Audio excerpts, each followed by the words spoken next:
Welcome in. I'm Cam Mellor with Mike Renner. Today we're continuing our look towards the 2019 season by taking one final look back at a couple of running backs that we would like to see more of this fall. So we'll kick that list off. We're going to start with somebody who's a real threat, kind of after the catch, a real threat on the ground with his carries.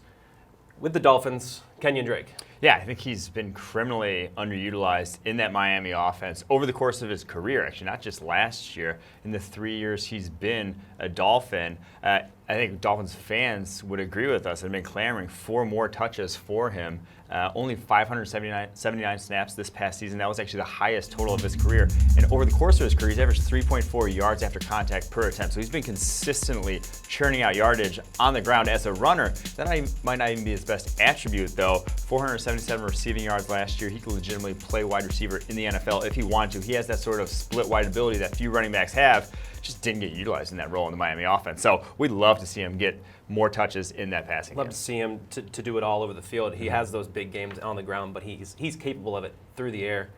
You know, we'll go across the country here. We're going to go all the way to LA with the Chargers. Another guy, it's not Melvin Gordon though. Who would like to see more of? Yeah, Austin Eckler, when he got some chances to play behind Melvin Gordon there, he impressed us, whether it was the run game or the passing game. 81.5 rushing grade, 86.1 receiving grade this past season, both exceptional for a running back. And you know, when Melvin Gordon was injured for limited time he was last year, they didn't miss a beat with Austin Eckler in the game though. So with that offensive line in front of them there in LA, not anything special. For him to put up those sort of numbers was still impressive. Yeah, and they also have another guy we kind of like too, Justin Jackson, as a third option there. So they're pretty stacked at the position.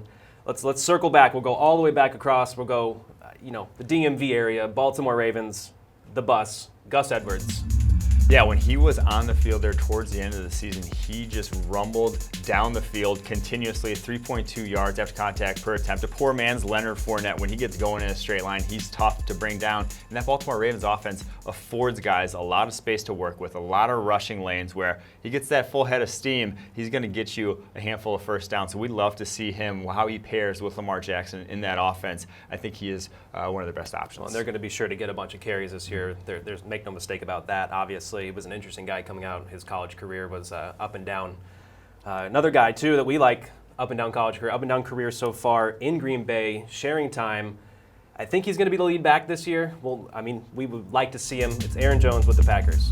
Yeah, 85.5 rushing grade this past season, and you just saw it when it was him versus Jamal Williams in that backfield for Green Bay. Night and day in terms of the explosiveness. Jamal Williams, much more between the tackles, sort of grinded out type of runner. Aaron Jones, home run threat. Every time he touches the ball, he could take it to the house, and did a handful of times past season. A much more explosive runner. I think he should see the bulk of the carries this year. If he doesn't, something's wrong there in that Green Bay offense. Agreed. Let's stay in the NFC North. We'll talk one more. It's another guy that can do both. He receiving threat. He can carry it out of the backfield, but I think his biggest attributes that we like going forward is the receiving ability out of the backfield. It's Tarik Cohen with the Chicago Bears. Yeah, I just don't see how you can take him off the field in that Bears offense with all that he can do.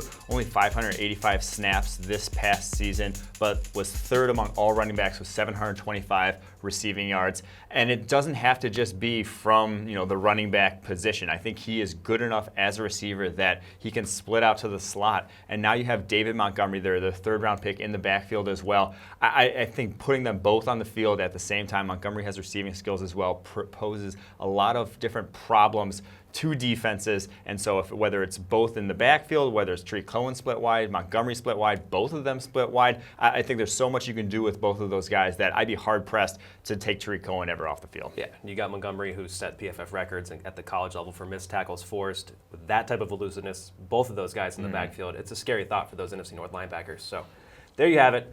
5 running backs we'd really like to see more of in 2019. For Mike Renner, I'm Cam Mellor. We'll see you again.